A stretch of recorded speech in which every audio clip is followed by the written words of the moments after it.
Off-season, World Championship gold, and then that same week, get a hole-in-one. That was a pretty good week for you, huh? Yeah, it was quite the week. Pretty exciting. What was that World Championship experience like for you? It was great. I think trying to get some playoff experience, those quarters through finals are some tough games, and obviously being from the United States, it's always a pleasure to have that crest on your chest.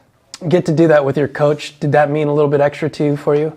Yeah, definitely. I think going there with him and all of our staff that went was pretty cool, and I think getting to win with them was even cooler.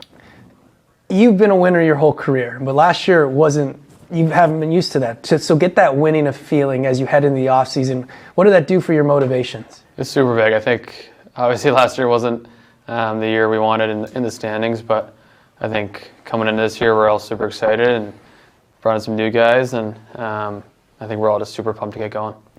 Coach Warsofsky talked about, I think on Spit with Chicklets, how you have this quiet confidence about yourself, and before that gold medal game you told him, or in passing, like, we're going to get this done. How do you bring that confidence to the San Jose Sharks? I think I bring it with me everywhere I go. Every team I've been on, I think, I just try to do the best I can for the team, and on and off the ice, just being a great person in the locker room and a guy that people want to be around. And obviously, I think I want to win wherever I go, and that's our goal here. What was your biggest focus here to get prepared for year two? Probably just in the gym, putting on weight and getting a little faster, I think, is something I focused on, and that I was really excited to show off and get ready for this year. Last year, you and Macklin were kind of unknowns, going in and you make your name for yourself, obviously. But this year, probably going to be towards the top of scouting reports. What's going to be the biggest challenge here as you enter your sophomore season? Yeah, I think there's a lot expected of both of us. I think it's kind of more of an honor to do that, and going in this year, it's you're expected to perform, and obviously both of us want to do that, and I think we're prepared to do it. Last year, 35 close games in the NHL. I think like 12 games, 13 games where you're leading in the third. It didn't go your way. How do you guys now flip that and take the next step that needs to happen? Yeah, we knew all those stats. I think experiencing those third period losses, especially after having two great periods and then kind of letting it down in the third, is something that we definitely need to clean up, and something that we're definitely prepared for and ready to do this year.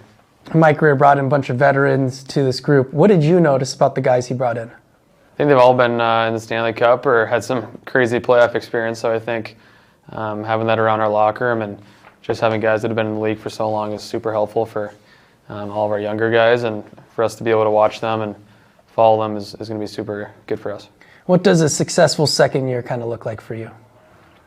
I think, like you said, there's a lot to be expected of myself, and obviously want to help the team out as best as I can, and I think there's obviously expectations I have for myself that I can help this team win. Michael and Sam are going to try and do what you and Macklin did last year as two teenagers come in this league and stay the whole time. What advice would you give them?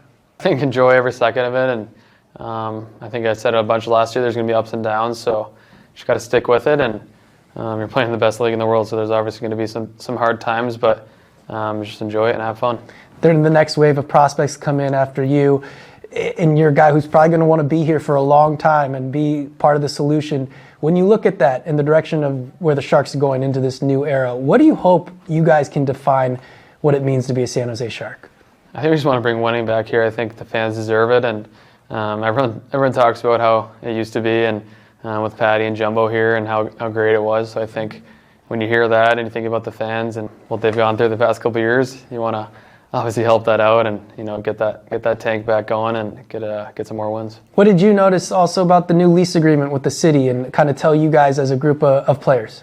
Yeah, I think it's great. I think the work they've done here at the practice facility, and then obviously they're putting a bunch in at the tank, so it's going to be pretty cool, and for years to come it'll be great. Another big storyline with hockey is the Olympics this year.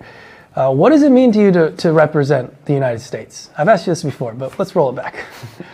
Yeah, I think I have the same answer every time. It means everything. I think growing up as a kid, I would get dressed up in Halloween as a USA hockey player, and Miracle and all those things combined, and then going to the development team. So it's pretty special wearing that sweater, and I'll never take it for granted. How much are you maybe your name's not out there right now to make that roster, maybe on the fringe but are you using it as motivation to go have a great first half and force the issue? 100%. I think if you weren't doing that, you're not a competitor. So I think obviously I see that and want to be in that team because it's a dream come true. But you can't really worry about that. You just gotta go play your best and worry about the team that you're on the full season. Besides hockey, is there something that stands out to you about the Olympics that you really love? I think all the sports combined, to be honest. I think just thinking about the events, and I watch it every year on TV, and it's pretty cool, and I've been dreaming about it since a kid. CHL, NCAA have kind of been a big focal point for hockey. What do you think is the best outcome for those two leagues when it comes to player development? I think it's a pretty new precedent right now. I think, especially the NIL money, it's getting pretty crazy. So I think there's going to be a couple of years where it's kind of the Wild West, but we'll see what happens. I think obviously both leagues are awesome, but I went the NCAA route, and I think it worked out. So I think it's definitely the league to go to. I heard this question, so I'm going to pass it along. What is your favorite, or what is the most unique cork you have from your equipment standpoint, or that you've heard from someone else? Ooh, that's a tough one. Myself, probably just my sticks. I switch it a lot, so I want to make sure it feels right. But from other guys, I mean, you could talk about a bunch of guys switching sticks a lot, or tape jobs, skates, all that stuff. How often do you switch your stick?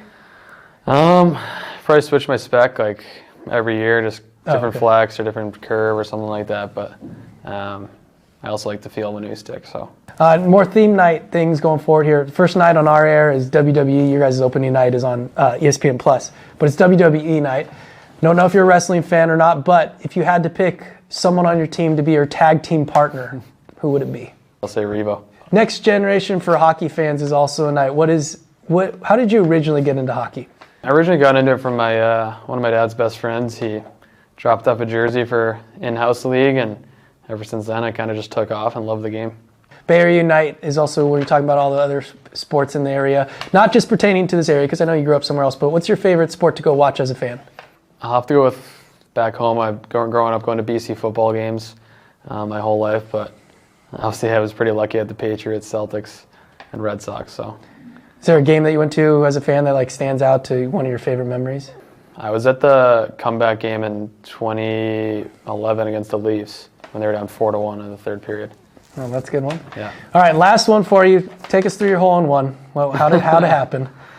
Yeah, I mean, I was with a couple of my buddies back from BC, and it's like the first day I was back or the second day I was back, and they were in the fourth hole, and I actually had a birdie the hole before, so I was feeling good. And then he actually yelled out the yardage, and I was being too lazy to walk all the way back to the cart to change my club, so I swung a little hard with the pitching wedge, and it's probably a 3-yard fade right in there, and then we ran up there, and it was in the cup. So did you get to see it drop, or is it one that couldn't see it? Yeah, you couldn't see it. All right. Well, that's all right. Still good. Yeah. Appreciate you, man. Yeah, thanks.